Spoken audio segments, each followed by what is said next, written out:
2부 코리안 마켓 사인즈로 돌아왔습니다. 뉴욕 증시에서 테슬라가 급등한 만큼 2차 전지 관련주들이 어제에 이어서 오늘도 다시 한번 웃을 수 있을지 관련된 내용들 같이 짚어보도록 하겠습니다. 네, 오늘 국내 증시 개장 전에 보내오는 시그널과 사인들은 어떤 것들이 있을까요? 저희가 꼼꼼하게 풀어드리도록 하겠습니다. 먼저 전날장 마무리됐던 뉴욕 증시 분위기 체크가 필요해 보이는데요. 간밤 뉴욕 증시 상황 어땠을까요? 네, 뉴욕 증시 훈풍을 받아냈습니다. 3대 주요 지수 그렇게 크지는 않지만 그래도 하반기 첫 거래일 모두 상승으로 마무리를 지었습니다. 다우존스가 0.13% 강세였고요. 나스닥이 0.8% 상승하면서 사상 최고치를 기록을 했고 S&P 500 지수도 0.27% 오름세로 마감을 했습니다. 보통 7월 수익률 서머랠리라는 말이 있을 정도로 잘 나가기 마련이죠. 상반기 긍정적으로 마무리가 됐던 뉴욕 증시 과연 하반기에도 랠리 이어갈 수 있을지 마켓 시그널과 함께 계속해서 지켜보시면 좋을 것 같습니다. 이어서 히트맵을 통해서 월요일장 분위기도 간략하게 체크하고 넘어가도록 하겠습니다. 보시면 대형 기술주 중심으로 상승세가 강했다라는 것을 알 수가 있을 텐데요. 마이크로소프트와 애플이 2%대 상승률을 기록을 했고요. 엔비디아 0.61% 강세였습니다. 다만 반도체 안에서는 브로드컴 2%대 상승률, AMD는 2%대 하락률을 기록하는 등 좀 희비가 엇갈리는 모습들 나타났다라는 점 체크를 하시면 좋을 것 같습니다. 이어서 구글의 모회사죠. 알파벳 0.58% 강세를 보였고요. EU의 칼날이 이제는 메타로까지 향하고 있습니다. 그럼에도 불구하고 메타 정말 소폭이지만 그래도 오름세로 마감을 해줬습니다. 0.09% 강세였습니다. 아마존은 2%대 상승률을 기록을 했고요. 테슬라가 밤사이에 6% 넘는 급등세를 보였습니다. 2차 전지주의 훈풍을 계속해서 불어다 줄 수 있을지 테슬라의 급등이 국내 증시에는 또 어떤 영향을 줄지 계속 확인을 해보셔야 될 것 같습니다. 이어서 이렇게 대형주 대체로 오른 가운데 월가는 대형주에 대해서 어떤 생각을 가지고 있을까요? 애널리스트들의 생각 엿보도록 하겠습니다. 애플에 대해서 UBS가 중립 투자 의견을 유지했습니다. 조사 결과 지금 중국에서 시장 점유율이 하락하고 있다라는 결과가 나왔는데요. 과연 AI 기능을 새롭게 탑재한 아이폰이 시장 점유율을 다시 끌어올리는 데 도움이 될 수 있을지 지켜보셔야 될 것 같습니다. 엔비디아에 대한 기대감 계속해서 강하게 유지가 되고 있죠. 모건 스탠리 비중 확대 의견을 유지했고요. 목표 주가를 144달러로 상향 조정하는 모습들이었습니다. 대만과 중국 항 수요가 강할 것으로 전망된다라는 코멘트를 달았습니다. 마지막으로 메타 함께 보려고 하는데요. 레이몬드 제임스가 강력 매수 의견을 유지를 했고요. 목표 주가 역시나 600달러로 상향 조정했습니다. 생성형 AI와 플랫폼 내 광고로 인한 수익 창출 가능성이 긍정적이다라는 의견을 제시했는데요. 메타 유럽연합의 칼날을 지금 받고 있는 만큼 잘 이겨낼 수 있을지 내년 3월 정도에 EU의 집행위에 그런 결론이 난다라고 하니까요. 그때까지 대응책을 잘 마무리 내놓을 수 있을지 지켜보셔야 될 것 같습니다. 이어서 애널리스트들이 주목한 종목들도 체크를 해보도록 하겠습니다. 리비안 전기차 업체가 되죠. 모건 스탠리 비중 확대 의견을 유지했습니다.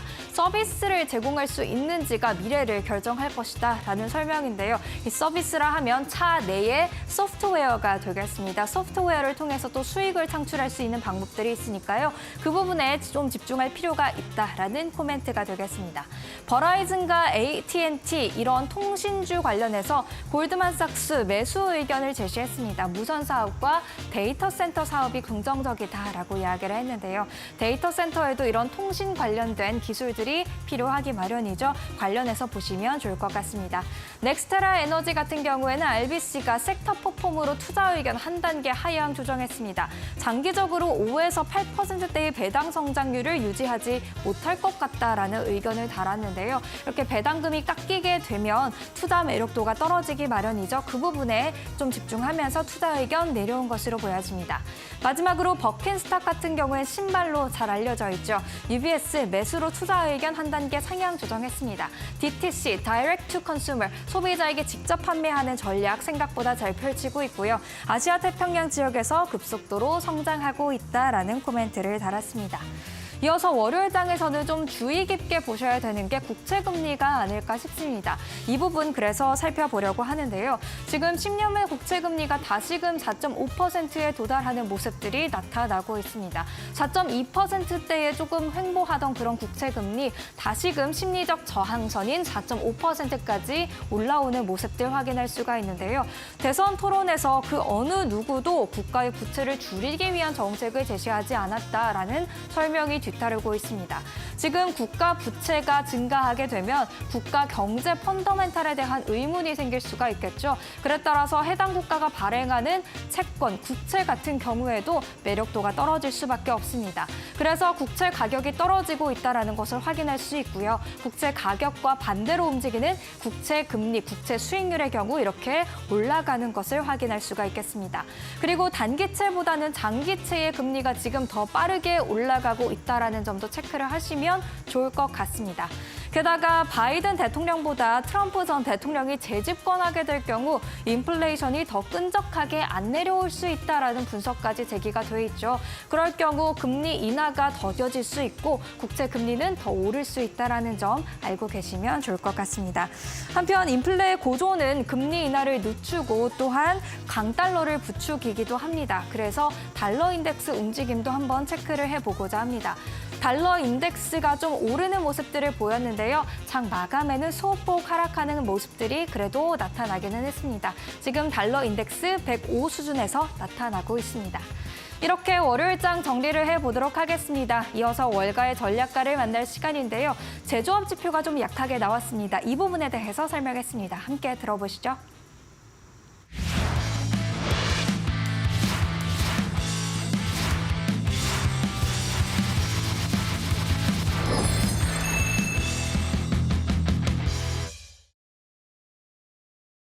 This morning and throughout the trading day today, markets have been, somewhat quiet, but at the same time digesting the ISM manufacturing release that was reported this morning. And within that report, what you saw was a continued kind of weak streak for the U.S. manufacturing base. This was the third straight reading of contraction, and looking further out, 19 out of the last 20 months have been in contraction territory. And the reason being for that is, the Federal Reserve has undertaken one of the fastest hiking cycles in more than 40 years. And that's what respondents are telling us is slowing down the manufacturing momentum in the United States is higher interest rates and tighter lending standards from banks. Looking at the U.S. economy today as it relates to how the Federal Reserve is likely to triangulate monetary policy in the coming months, really we kind of feel it's one of two outcomes. Either the economy starts to bend a little bit, allowing the Federal Reserve to start to cut interest rates, or inflation bends before that, allowing the Fed to cut interest rates. We're somewhat less optimistic than the market here. We think at this point in the economic cycle, inflation is somewhat sticky, demonstrated by still an elevated wage environment that's not consistent with the Fed's 2% inflation goal.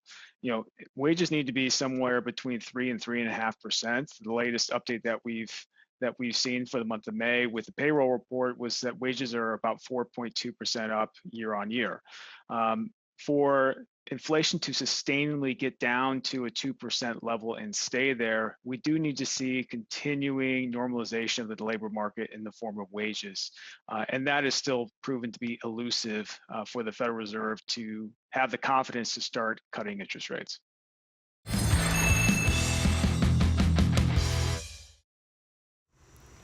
네, 어제 우리 증시 한번 다시 복귀해보고 오늘 개장 전 꼼꼼하게 확인해볼 이슈들 파악을 해보도록 하겠습니다. 일단 어제 국내 증시에는 굵직한 이슈가 부재했던 가운데 나름 기관들의 매수세에 힘입어서 긍정적인 상승 흐름 마무리를 지었습니다. 특히 코스피가 장 막판에 조금 더 힘을 내주면서 2,800선 다시 한번 돌파를 했고요. 코스닥도 0.8% 오름세 보인 847선에 마무리를 지었습니다. 그렇다면 외인과 기관이 가장 많이 담았던 종목들은 어떤 것들이 있었을까요? 바로 확인을 해보시죠.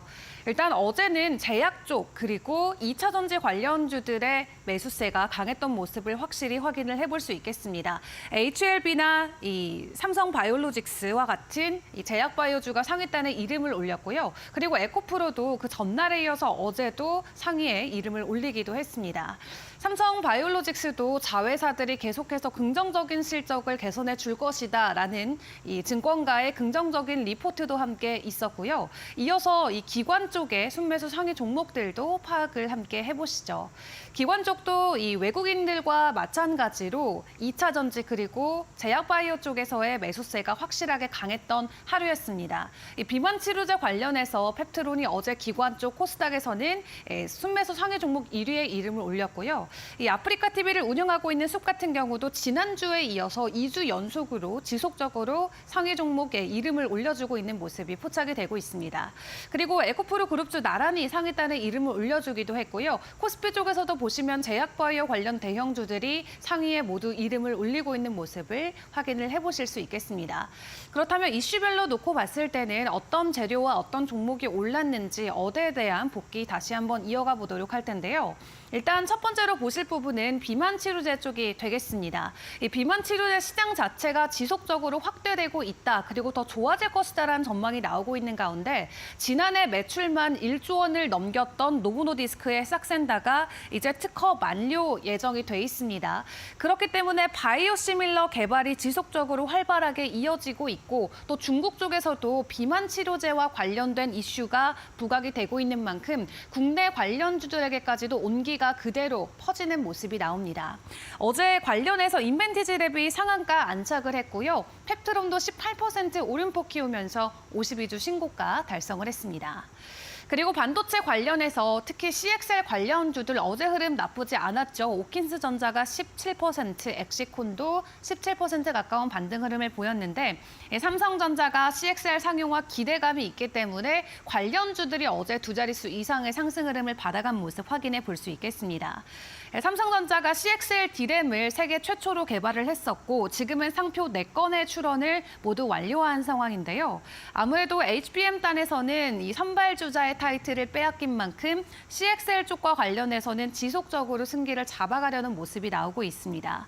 오는 28년이 되면 CXL 시장도 158억 달러 규모까지 급성장할 것으로 보여지고 있는데 이 업계에서의 의견을 확인을 해보더라도 초기에 HBM 시장이 이렇게까지 커질 줄은 아무도 몰랐다. 그렇기 때문에 CXL 시장도 더디기는 하지만 분명한 성과를 보여주는 시장이 될 것이다 라고 긍정적으로 평가하고 있습니다.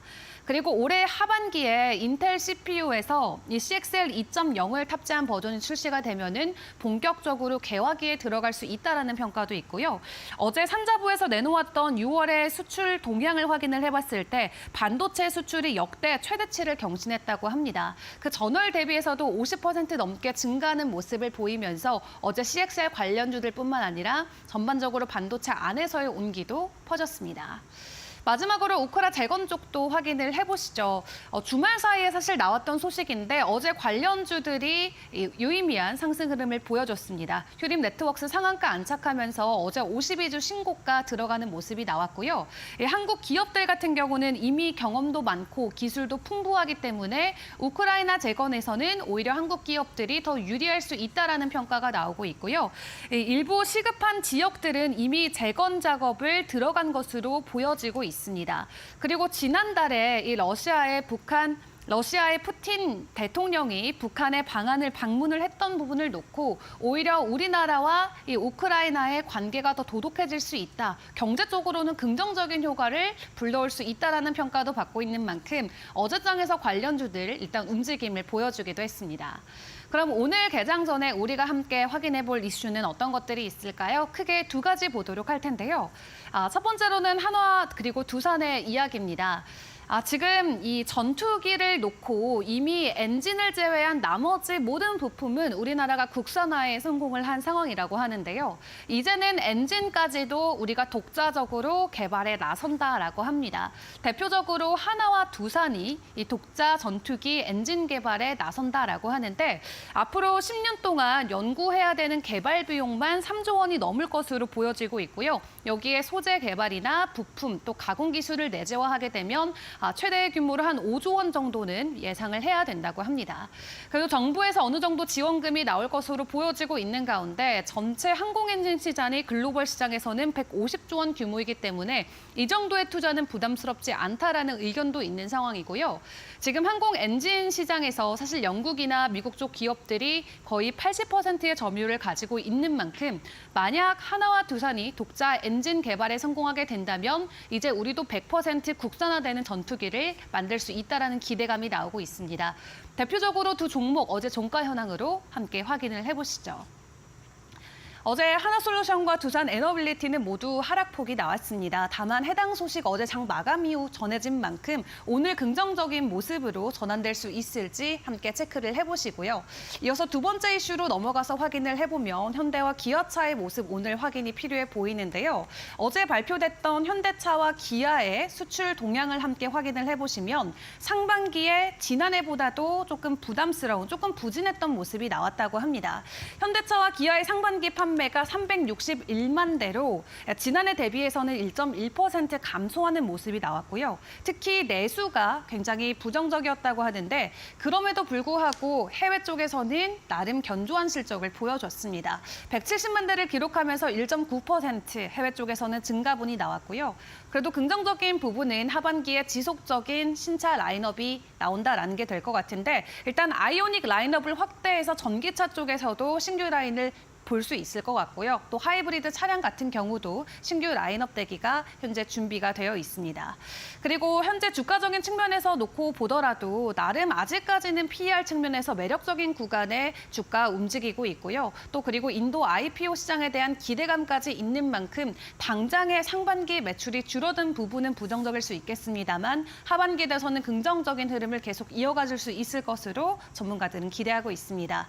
현대차 그룹 관련해서 관련주들의 최근 동향 흐름 함께 확인을 해보도록 할 텐데요.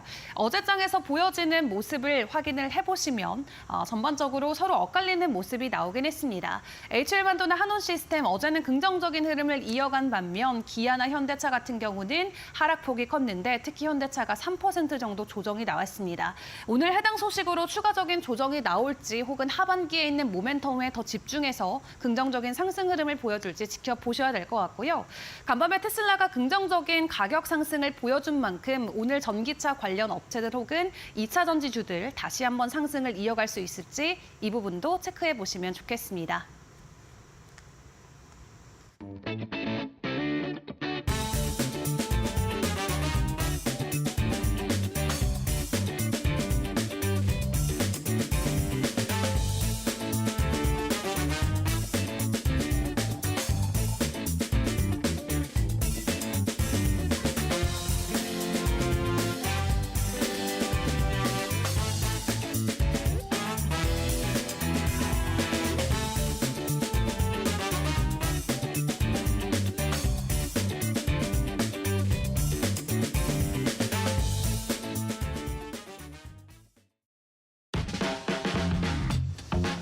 네, 시청자 여러분 안녕하십니까? 7월 2일 화요일입니다. 장마가 이제 시작이 되는 것 같습니다. 잘 대비하실 바라겠습니다. 오늘 준비한 이데일리 아침 뉴스 브리핑 시작하겠습니다. 오늘 이데일리 신문 증권면 톱 기사는 결국 또 오를 걸 AI 반도체 줍줍하는 서학개미. 상반기 이제 서학개미들의 이제 거래 특징에 대한 얘기를 좀 나눈 건데요. 전체적으로 보면 올 상반기 서학개미들의 가장 거래에 있어서 가장 큰 특징은 크게 두 가지로 보여집니다. 하나는 엔비디아를 중심으로 한 AI 관련주, 이 반도체 관련주들에 집중을 했다라는 거, 순매수 쪽에서는 특히나 그렇죠. 두 번째는 이 스타벅스라든가 또는 이제 테슬라 이렇게 일부 종목들이 주가가 좀 급락을 할 때가 있었거든요. 그때 우리 서학개미들이 굉장히 집중적으로 매수에 나서는 흔한 말로 이제 저가 매수에 꼭 나서는 모습을 보였다. 이 두 가지가 상반기에 서학개미들의 가장 큰 거래 특징으로 좀 좁혀집니다.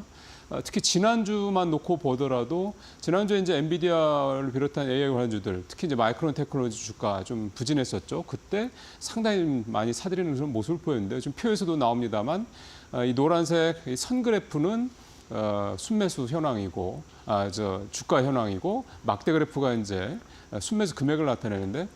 선 그래프가 뚝 떨어질 때마다 막대 그래프가 쭉 올라가는 모습이 엔비디아나 오른쪽에 있는 마이크론 테크놀로지 주가에서 모두 똑같이 나타나고 있죠.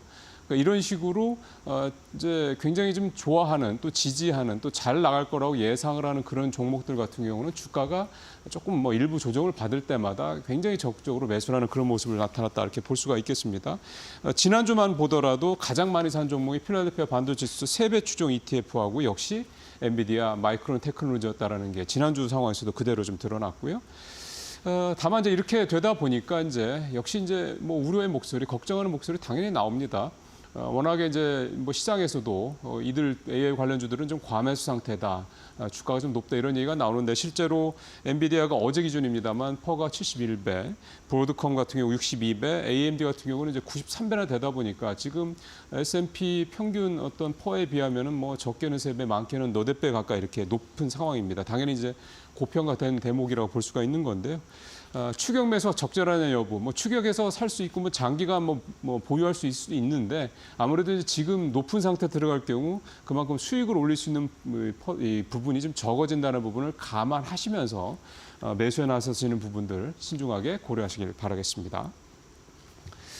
자, 어제 신입사 소장하고 얘기를 잠깐 했었습니다만 이 반도체하고 자동차의 쌍끌이 덕분에 우리나라 상반기 수출이 정말 엄청나게 좋았습니다.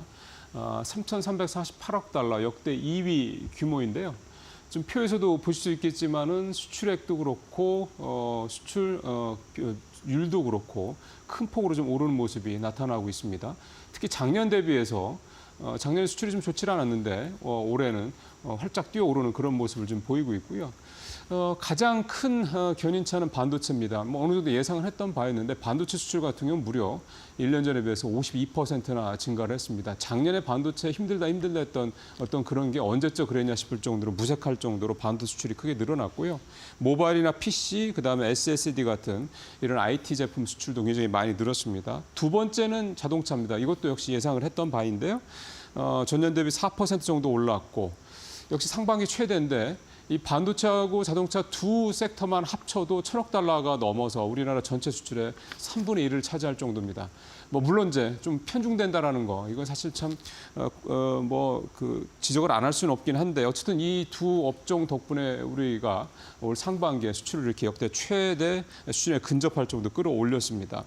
국가별로 특징을 보면 역시 미국이 제일 많았는데 사실은 잘 아시는 것처럼 사실 그동안에는 우리 최대 수출국 중국이었죠. 꽤 오래됐습니다. 근데 올 상반기에 우리가 미국이 중국을 제치고 우리나라 최대 수출국으로 올라섰다는 점도 의미가 있습니다. 특히 상반기에 주가가 많이 올랐던 뭐 반도체 이런 쪽 외에도 화장품이라든가 음식료 쪽도 수출이 가장 많이 늘어날 때가 미국 쪽이었거든요. 결국은 이 부분도 상당히 우리 수출에 있어서는 좀 의미가 있는 부분이다 볼 수가 있겠습니다. 하반기에도 역시 이런 부분들이 이제 계속 이어지지 않겠냐라는 기대감이 증권가에서 좀 나오고 있습니다. 무엇보다 우리가 이제 수출이 그동안 중국에 좀 의존했던 게 미국이나 또는 뭐 중남미, 그다음에 동남아, 일본 이렇게 좀 굉장히 다변화되어 있다는 것도 굉장히 좀 의미가 있고 긍정적인 대목이기도 하고요. 그래서 이번 2분기 실적을 바라보실 때는 바로 이 부분, 즉 반도체나 IT 쪽, 그다음에 자동차 관련, 또 조선 관련, 뭐 화장품 뭐 이런 음식료 쪽하고 또 하나가 미국 쪽 수출이 실제로 얼마나 많이 늘었느냐. 그다음에 단순히 실적이 많이 늘었냐 보다도 향후에 이제 포워드 가이던스라고 그러죠. 향후 실적에 대한 부분들이 얼마나 나올 것이냐. 이 부분들을 중점을 두고 보신다면 하반기 투자 전략을 짜실 때 참고가 되시지 않을까 생각을 해봅니다. 자, 이번에는 이제 수출 얘기 좀 더 가겠습니다. 사실은 이 수출이 상반기에 좋았던 가장 큰 이유는 이 환율 덕을 톡톡히 봤기 때문입니다. 계속 1,300원대 후반에서 움직이는 그런 모습을 좀 보이고 있는데요. 7월에도 킹달러, 즉 7월에도 강달러가 지속될 것이다라는 전망이 계속해서 좀 나오고 있습니다. 앞서 이제 반도체 자동차 말씀을 드렸고, 그래서 이제 여의도 증권가에서 좀 긍정적으로 바라보고 있는 업종이 화장품주입니다. 물론 화장품주도 반도체나 자동차처럼 상반기에도 굉장히 좋았는데 하반기에도 특히 이제 미국 수출이 크게 늘어나고 있는 점 때문에 하반기에도 화장품 관련주들은 상당히 좀 좋을 것이다. 이게 지금 여의도에서 나오고 있는 얘기들인데요. 화장품주 같은 경우 보면 상반기만 놓고 보더라도 1월에서 6월까지 6개월 동안에 2월달 한 달만 빼고는 매달 1조 원 이상의 그런 수출을 하는 그런 아주 기염을 토하기도 했었는데요. 이제 중요한 거는 이제 지금 이런 수출이 상반기에 많이 늘어났다라는 거는 화장품주들 이미 주가가 많이 올랐기 때문에 반영이 돼 있다고 봐야 될 거고, 2분기 실적 발표 때 나오는 향후 실적 어떻게 될 건지 이 부분들, 그다음에 미국 수출이 상반기에서 계속 증가세를 보이는지 이런 부분들을 조금 유념해서 화장품주 같이 이렇게 많이 이미 상반기 올랐던 업종들은 좀 살펴보실 필요가 있겠습니다. 자, 오늘 마지막으로는 이제 유럽 얘기를 좀 해보도록 하겠습니다. 어제 주간 전망을 할 때 유럽의 이 불안한 정세, 유럽과 중동의 불안한 정세가 하반기 글로벌 증시에 또 굉장히 중요한 변수가 될 수 있다 말씀을 드렸는데 대표적으로 이제 프랑스 얘기를 했습니다. 프랑스 총선, 그 조기 총선 1차 투표 결과가 나왔는데 예상대로 일단 극우 정당인 국민연합이 가장 지지율이 높긴 했습니다. 33% 정도 기록을 했고요. 그래서 하원 일당 가능성을 높이고 있는 그런 상황이고 좌파 연합 28%, 그다음에 이제 마크롱 대통령이 이끄는 범 여권 20%. 그러니까 마크롱 대통령은 수세에 좀 몰릴 수밖에 없는 그런 상황이 됐습니다.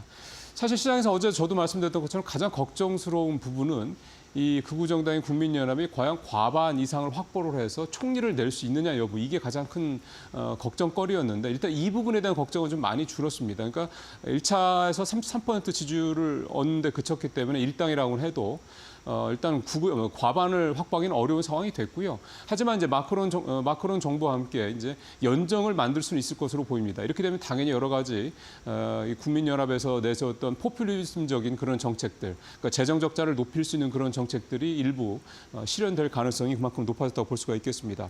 어쨌든 예상했던 것보다는 그 국민연합의 지지율이 이렇게 높게 나오지 않으면서 어제 프랑스 지수도 CAC40 지수도 크게 올랐고요. 유로화도 좀 떨어졌고 달러 대비 좀 올랐고요. 프랑스의 10년 만기 국채 금리도 소폭 하락을 했습니다. 전체적으로 시장이 조금 안정되는 그런 모습이 나타나고 있습니다. 다만 유럽 시장 전체에 대한 부분은 조금 이제 신중하게 접근해야 될 필요가 있을 것 같습니다. 아무래도 이제 이런 재정 적자가 확대가 되면 국채 금리가 오를 수밖에 없기 때문에 좀 내려갔던 유럽의 인플레가 올라갈 수밖에 없습니다. 그러면 당연히 ECB가 지난달에 금리를 내리긴 했습니다만 추후에 금리를 계속해서 내리기 쉽지 않은 상황이 전개될 가능성이 높고요. 그다음에 이제 중국과의 관세 갈등 때문에 유럽 기업들 수출이 좀 좋지 않습니다. 특히 이제 독일 같은 경우는 수출을 많이 하는 나라인데 굉장히 타격이 있는 그런 상황이고요. 그러다 보니까 유럽 기업에 대한 향후 실적에 대한 어떤 그런 전망들, 기대감들을 좀 낮춰 잡아야 된다는 얘기들이 계속 나오고 있다는 점도 조금 신경을 쓰셔야 될 부분이고요. 전체적으로 유럽의 이런 정세 불안은 하반기에도 계속될 거라는 점에서 유럽에 대한 투자 부분은 조금 더 신중한 접근이 필요하다. 전체적으로 좀 전망 이렇게 좀 요약을 해볼 수가 있겠습니다. 오늘 여기서 마치도록 하겠습니다.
네, 마켓 비하인드로 이어가겠습니다. 오늘은 이영훈 하이투자증권 서울금융센터 이사와 이야기 나눠보겠습니다. 이사님 어서 오세요. 네, 안녕하십니까. 네, 오늘 개장 전 우리가 함께 확인해볼 이슈들 또 시장 흐름들 파악을 해보도록 할 텐데 일단 어제 수출입 동향 데이터가 나왔죠. 긍정적으로 나왔는데 그 안에서도 저희가 주목해볼 포인트 있었나요? 가장 중요한 거는 지금 사실 이제 환율이 달러 강사 현상 때문에 좀 네. 불안하잖아요. 근데 이제 우리나라의 어떤 기본적인 펀더멘탈은 원래 수출을 베이스로 경제 구조가 돌아가니까 네. 그런 맥락에서 봤을 때는 그래도 펀더멘탈 자체는 괜찮다. 그러니까 이제 이런 부분들이 향후에 달러 강세가 어느 정도 종식이 된다든지 정점에 달했을 경우에 상대적인 플러스 효과를 줄 수 있다는 측면에서 긍정적인 게 가장 큰 그림이고요. 네. 그다음에 이제 내용은 보시면 아시지만 뭐 반도체 쪽 수출 데이터 상당히 잘 나왔는데 그것뿐만 아니라 사실 내용을 돌아보면은 이 바이오 헬스케어도 역대 최고치가 나왔고요. 화장품, 음식료, 그다음에 미용기기, 또 심지어 음반 수출 같은 경우도 22년 이후에 최고치가 나왔습니다. 그리고 또 변압기라든지 그 외에 지금 뭐 조선 쪽이라든지 이런 쪽들도 다 잘 나오는 그림이었기 때문에 수출의 어떤 전반적인 동향 자체는 긍정적이다라고 보시면 될 것 같고요. 다만 이제 어저께 그 수출 데이터는 굉장히 잘 나왔는데도 불구하고 오히려 잘 나온 섹터들이 네. 주가는 좀 빠지고, 그죠? 상대적으로 좀 수출 데이터가 부진했었던 2차 전지 쪽이 급하게 반등하는 모습을 보여줬는데, 이 부분은 일단 그 한 개 반기가 지나면서 네. 연기금 그 자금을 갖다 운용해주는 운용사들이 좀 이번에 교체가 일부 있었고요. 그럴 경우에 이제 보통 이제 그 물량을 넘겨받았을 때 물량이 특정 섹터가 좀 많이 있으면은 그 물량을 좀 비워내고 그다음에 상대적으로 적은 걸 좀 채우는 그런 효과들이 좀 있거든요. 그러다 보니까 이제 상대적으로 상반기에 과하게 올랐던 음식료라든지 화장품이라든지 변압기라든지 네. 이런 쪽도 이제 비중이 아무래도 펀드에 많았을 테니까 그쪽을 좀 덜어내면서 상대적으로 비중이 작았었던 2차 전지 쪽으로 비중을 좀 채우는 그런 그림이 있었던 거 아닌가 싶고요. 큰 그림으로 봤을 때는 하반기에는 수출 데이터가 계속 잘 나온다고 그러면 그쪽 네. 관련된 쪽 계속 보시는 게 맞고, 그다음에 지금 일단 빈집 효과로 나오기는 했지만은 하반기에 기대감을 좀 가져갈 수 있는 이슈들이 많은 2차 전지 역시 마찬가지로 지금이 진짜 바닥인지 여부에 대해서는 진지하게 한번 살펴볼 필요가 있다 말씀드릴 수 있을 것 같습니다. 네, 상반기 수출 역대급으로 잘 나왔습니다. 그래서 지금까지 조금 부진했던 뭐 2차 전지 관련해서 하반기에 우리가 주목해봐도 좋겠다 말씀해 주셨는데, 사실 지금 시점에서 우리가 또 다시 한번 생각해봐야 될 게 지정학적 리스크라던가 대중 수출과 관련된 이슈가 사실은 있잖아요. 우리 시장에서는 수출 쪽을 놓고 봤을 때는 긍정적인 호재로만 받아들이면 될까요? 수출 데이터 자체로 놓고 봤을 때는 우리나라의 어떤 경제 펀더멘탈은 굉장히 아직은 견조하다. 왜냐하면 이제 우리가 사실 반도체 한 섹터에 의해 가지고 좌우되는 그런 측면이 되게 강했잖아요. 네. 그런데 최근에 보시면은 자동차 같은 경우도 현대기아 쪽에서 역대급 지금 매출이 발생이 되고 있고요. 그 다음에 이제 우리가 좀 전략 산업으로 좀 키워왔었던 방산 쪽이라든지, 그 다음에 이제 그동안 늘 그 미운 오리 새끼 취급을 받았던 그 조선 같은 경우도 이제 고가 선박들이 본격적으로 매출로 인식이 되기 시작하면서 실적이 살아나고 있다라는 측면, 네. 다 수출과 관련돼 있는 섹터들이죠. 그 다음에 이제 우리가 크게 주목하지 않았었던 섹터가 뭐였냐면은 음식료였었어요. 음식료는 전통적인 내수 섹터인데 그렇죠. 음식료의 강점이 뭐냐면 일단 중독이 되잖아요. 그러니까 상대방을 중독을 시키면 네. 끊지를 끊지를 못합니다. 단적인 예가 우리나라에서도 히트를 쳤었던 게 과거에 보시면 요플레라고 하는 브랜드, 우리 앵커님께서는 네. 그게 이제 익숙한 세대이실 것 같은데 네. 저만 해도 이제 그게 처음 국내에 런칭이 됐을 때 그걸 처음 먹어보고 첫 반응이 뭐였냐면은 상한 줄 알았습니다. 진짜로요. 그래서 제가 그거를 밖으로 갔었어요. 네. 먹다가. 왜냐하면 군에서 휴가 갓 나왔을 때였거든요. 그런데 제가 군에서 제대하고 나서요. 네. 이미 그건 확산이 돼버렸고 그다음에 그게 이제 거의 그 아침 식사 대용으로 먹는 사람들도 있어요. 그렇죠. 그러니까 이렇게 된다는 거는 뭐냐면 그게 건강식이라는 측면도 있지만은 일종의 중독성이거든요. 근데 이제 우리나라 제품 가운데서 일단 불닭볶음면은 글쎄 중독성이라고 해야 될지 모르겠지만 매운맛을 유럽이나 미국 쪽 사람들은 몰라요. 음식에 그런 게 없잖아요. 네. 근데 그들한테 일단 일종의 챌린지로 일단 시작이 됐는데 그게 이제 본격적으로 그 사람들한테 스며들게 돼서 매운맛을 제대로 인식을 시켜준다고 그러면 또 다른 트렌드가 될 수 있다는 거고, 그다음에 또 하나는 뭐 우리나라 제품들 가운데서 옛날에 네. 그러니까 2000년대 한 10년 전후에 가지고 폭발적으로 해외를 공략했었던 제품이 있습니다. 뭐죠? 그게 뭐냐면 초코파이입니다. 어. 초코파이가 국내에서 히트친 것뿐만 아니라 네. 러시아, 중국, 동남아, 중동까지 그 매출이 급증을 하면서 기업의 한 단계 레벨업이 됐었거든요. 근데 이런 것도 기반 베이스는 중독성입니다. 우리나라에 마라 있잖아요. 마라탕. 네. 네. 어떤 맛인지 모르겠지만은 보통 젊은 세대들이 먹는 게 그거 나도 먹어봤어 하기 위해서 먹는 거 아니에요. 다 중독이 돼서 중독이 먹는 돼서. 거거든요. 네. 그러니까 이제 우리나라 제품이 그런 중독성이 있는 것들이 상대방한테 각인돼 버리면 그 제품의 수출은 꾸준해진다는 거죠. 그리고 현지 진출이 본격적으로 일어나고 있고 대표적인 제품들이 보면 공교롭게도 만두는 우리나라 순수 오리지널 제품은 아니지만 네. 비비고 그죠? 그 다음에 뭐 요즘은 또 김도 나가고 있죠. 네. 김밥. 네. 그 다음에 뭐 핫도그. 그 외에도 보면 뭐 바나나 우유라든지 여러 가지들이 나가는 것들이 있잖아요. 네. 이게 현지화까지 성공을 하게 된다면 음식료도 수출 산업으로서 자리를 매김할 가능성도 있다. 그래서 저는 오히려 펀더멘탈 자체로 봤을 때는 더 좋아지는 그림이다라고 말씀을 드릴 수 있을 것 같습니다. 네, 기존의 내수 시장에 머물렀던 업종들이 이제 본격적으로 글로벌에 자리매김을 하고 있는 만큼 하반기로 갈수록 여러 가지 리스크에도 불구하고 긍정적인 부분에 더 집중해도 괜찮겠다 말씀을 해주셨고요. 어제 또 우리 증시에서 우리가 다시 한번 짚어봐야 될 게 반도체, 그 안에서도 CXL 섹터가 될 것 같습니다. 삼성전자가 어떻게 보면 이끌어가고 있는데 지금 HBM 쪽에서는 약간은 2위 자리에 머물러 있는 상황이잖아요. 그렇다 보니까 더 공격적으로 나갈 수도 있을 것 같아요. 앞으로의 산업 동향 어떻게 보실까요? 이거 저도 삼성전자 좋아하고 있고 네. 장기 투자를 하고 있어요. 먼저 네네. 전제를 말씀드리는데 네. HBM에서 약간은이 아니라 이미 비교 대상이 안 될 정도로 처져 있는 상태고요. 네. 인정할 건 인정해야 되거든요. 원래는 반도체 쪽에서 특히 메모리 쪽에서 글로벌 원탑은 무조건 삼성이었는데 HBM 쪽에서는 이미 하이닉스한테 밀렸고 네. 퀄테스트 기준으로 보면 마이크론조차도 지금 통과가 됐는데 여전히 통과가 안 됐다라는 건 되게 심각한 겁니다. 네. 그리고 이제 CXL을 얘기 끄집어낸 것도 그 다음 버전으로 해가지고 어차피 그 속도, 처리 용량 이런 것들을 갖다 키우기 위해서는 이런 인터페이스도 필요하다 해가지고 지금 삼성이 밀고 있는데 네. 중요한 건 뭐냐면은 이것도 삼성이 민다고 해서 되는 게 아니고요.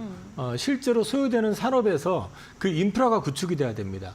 근데 그것과 관련돼 가지고 아직 AMD나 인텔 쪽에서 지금 실제로 이 CXL의 어떤 업그레이드 버전을 갖다가 네. 수용할 수 있는 CPU가 아직 안 나왔어요. 인텔은 하반기에 출시한다고 하는 것 같던데. 근데 그것도 가봐야지 되는 거예요. 아. 여태까지 인텔이 언제 출시합니다라고 얘기해놓고 나서 제대로 출시한 적이 별로 제 기억엔 없습니다. 네. 그리고 이제 또 한 가지 요는 뭐냐면은 이 부분에 대해서는 일종의 아직까지는 희망사항이다. 물론 HBM이라고 하는 부분들이 이제 AI의 어떤 혁신을 가져오는데 굉장히 중요한 역할을 했고 그쵸. 그다음에 처리 용량이라든지 속도를 갖다 키우는 것도 굉장히 역할을 했기 때문에 그게 무한확장이 되지 않는다 그러면 결국 이 CXL이라고 하는 것들이 필요하기는 할 거라고 보기는 합니다만 네. 이것의 어떤 개화 시점이라고 해야 되나요? 그런 것들은 너무 크게 기대감 갖지 말자 아직은. 아직까지는 테마로서만 인식될 수밖에 없다라는 네. 거를 좀 말씀을 좀 드리고 싶고 물론 나중에 가서 되겠죠. 네. 돼야 될 거고. 네. 그렇지만 그거는 지금 현재 아쉬운 거는 지금 삼성에서 언론에서 얘기하는 것처럼 지금 이쪽 시장이 확 개화가 된 건 아니다. 아직까지는 그냥 포텐셜의 영역에 머물고 있다라고 보시는 게 더 현실적이지 않을까 싶습니다. 네, 그래도 이 업계에서 좀 나오고 있는 이야기들을 좀 종합을 해보자면 그래도 CXL 안에서는 이 CXL 2.0을 기존으로 하고 있는 이 CPU를 인텔이 하반기에 출시를 하게 되면 그때를 시점으로 본격적으로 개화 시기에 진입을 한다. 그렇기 때문에 뭐 지금부터도 우리가 함께 집중을 해야 된다는 입장도 뭐 있는데 이슈들은 점검을 해야 되고 관련된 종목들은 체크해볼 필요는 있겠지만 이 시장에 대한 기대감이 초기에 지금 시장이 개화됐을 때 네. 이후로 아직까지 크게 확산되고 있지는 않아요. 그 기대감을 키우는 거는 결국은 속도 개선, 처리 용량을 갖다가 키우기 위해서는 CXL도 필요하다라는 논리인 거거든요. 네. 그래서 그 부분에 대해서는 아직은 조금 더 지켜볼 조금 필요가 있다. 기다려야 된다. 그래서 올해까지도 조금 이를 것 같다라고 생각을 하시는 걸까요? 지금 언론에서도 그렇고 외국 그 연구기관 쪽에서 리서치 센터라든지 기관에서 조사한 내용을 보면 네. 개화 시점을 26년으로 보는 데들도 많습니다. 그래서 아직은 뭐 시간이 많이 남았다. 시간이 조금 더 필요할 것 네. 같다. 다만 그 안에 이쪽에서 찐수의 주가 뭔지 그거에 대한 고민은 좀 할 필요가 있을 것 같고 네. 이 CXL이 과연 어느 정도 삼성에 플러스 효과를 줄 것인지에 대해서는 아직은 좀 지켜봐야 될 것 같습니다. 네, 일단 조금은 시간을 더 두고 지켜보자 말씀을 해주셨습니다. 그리고 어제 또 시장에서 핫했던 게 비만 치료제 쪽이 될 것 같은데 이제 노브노디스크 하고 있는 거 좀 있으면 만료가 되죠. 바이오시밀러 기업들 굉장히 바빠질 것 같은데 여기는 지금 바로 저희가 지켜봐도 괜찮을까요? 비만 치료제 같은 경우는 뭐 지금 얘기 나오는 게 단순히 비만으로 그치는 게 아니잖아요. 자, 당뇨 예방도 될 수 있을 거고요. 네. 그다음에 요즘 얘기 들어보면 그게 뇌질환 치료도 된다고 그러고요. 그다음에 뭐 면역 질환 쪽에도 연관이 돼 있고 그냥 한마디로 말씀드리면은 그냥 만병통치약처럼 지금 얘기들이 그 데이터들이 나와요, 실제로. 네. 그렇기 때문에 이쪽과 관련된 것들은 계속해서 연구를 해야 될 필요가 있다라는 측면에서 말씀을 드리고, 근데 이제 우리나라에서 비만 치료 관련해 가지고 실제로 네. 글로벌 시장에서 우리도 이런 게 있습니다라고 자신 있게 전면에 내세울 만한 거는 사실 오리지널 신약으로는 없고요. 이제 그거의 기능을 개선한 제품들을 만들기 위한 기술, 이게 이제 롱 액팅이라고 그래가지고 약효를 오래가게 해가지고 매일 맞아야 될 거, 2주에 맞아야 될 걸 한 달 주사제형으로 바꾸는 이런 기술을 우리나라 업체들이 갖고 있다고 해서 현재 테스트를 하고 있는 건 있습니다. 그래서 이제 그런 주식들이 지금 주가가 많이 오르고 있고요. 그 다음에 이제 이런 쪽뿐만 아니라 사실 이쪽 바이오 섹터를 주목해 보셔야 되는 거는 네. 제가 계속해가지고 작년부터 말씀드렸던 게 23년하고 24년은 우리나라 바이오가 달라지는 원년이 될 것이다. 왜? 24년 이후부터는 우리나라가 글로벌 시장에서 이름을 알릴 수 있는 신약과 관련돼 있는 이슈들이 되게 많다. 구체적으로 말씀을 드리면 지금 뭐 주가 많이 올라 있지만 알테오젠 같은 경우도 8월 달이면은 그 키트루다라고 하는 그 항암 분야에서 가장 많이 팔리는, 아마 시장에서 한 30조 이상이 팔릴 건데 그 제품을 갖다가 그동안은 정맥을 찾아가지고 주사를 1시간 이상 놨어야 됐다는 제품을 갖다가 피하 주사에다가 그러니까 피하 지방 부문에다가 네. 주사를 놓는 피하 주사제형, 이걸 SC제형이라고 하는데요. 그 임상 3상이 8월에 결과가 나옵니다. 이게 만약에 여태까지 할로자임하고 기술적인 특징이 크게 없기 때문에 차이가 없기 때문에 될 가능성이 높다고 보는데, 될 경우에는 이게 글로벌 신약으로서 첫걸음이 되고, 셀트리온 같은 경우도 진펜트라라고 해서 이것도 SC제형인데 자가 면역 질환. 네. 요거 같은 경우도 지금 미국에서 판매가 시작이 됐는데 서 회장님 그 말씀도 그렇고 시장 반응은 우리나라 최초의 1조 원짜리 매출을 일으킬 수 있는 제품이 될 가능성이 높다라고 얘기가 나오고 있고요.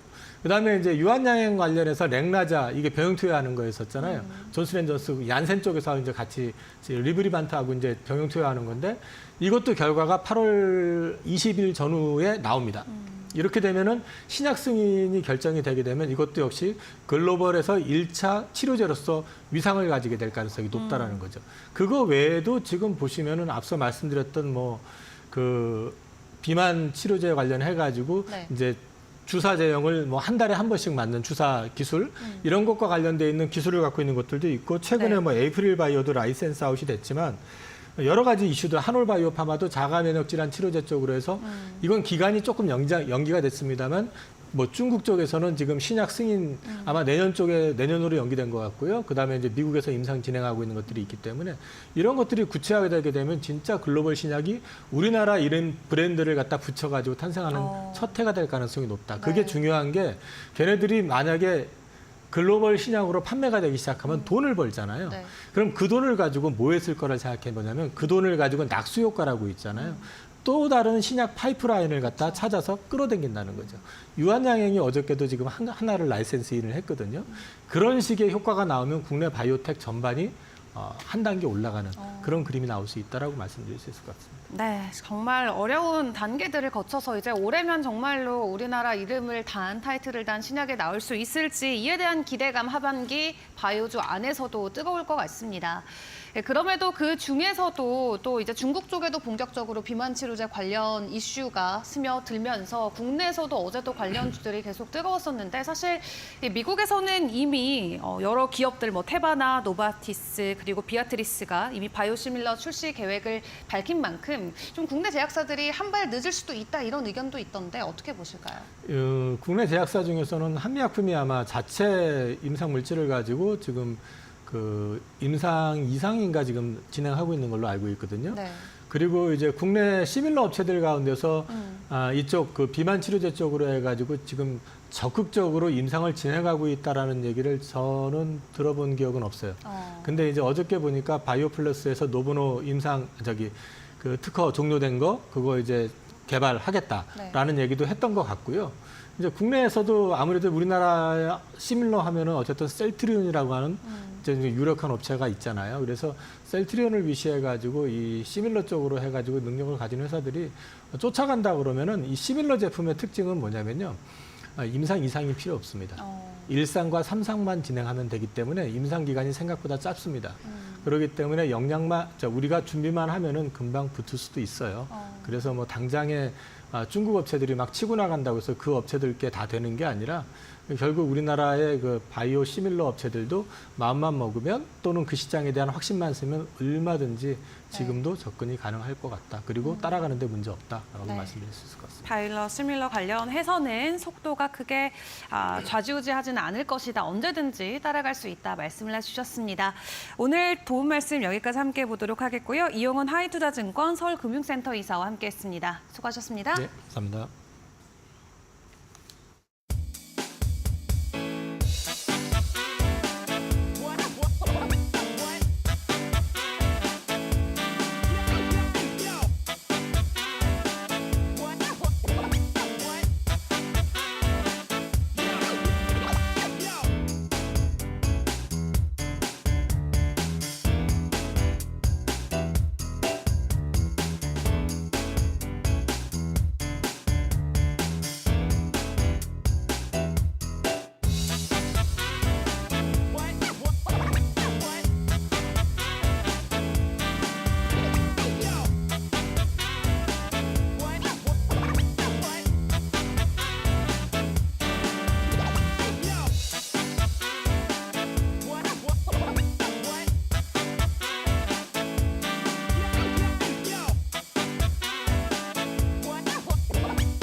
(6월) 수출도 호조세를 보이면서 계속해서 수출 강세가 이어지고 있습니다. 그만큼 환율까지 고환율이 이어진다면 수출주에 중심을 두면서 전략을 세워보는 것도 나름대로의 전략이 될 것 같습니다. 네, 오늘 국내 증시에서 우리가 또 어떤 부분에 더 집중해야 될지 계속해서 이데일리 TV와 함께 하시면서 개장 전략까지 꼼꼼하게 챙겨보시길 바라겠습니다. 저희 오늘 준비한 소식은 여기까지고요. 내일 오전에 다시 인사드리도록 하겠습니다. 오늘도 함께해 주신 여러분 고맙습니다.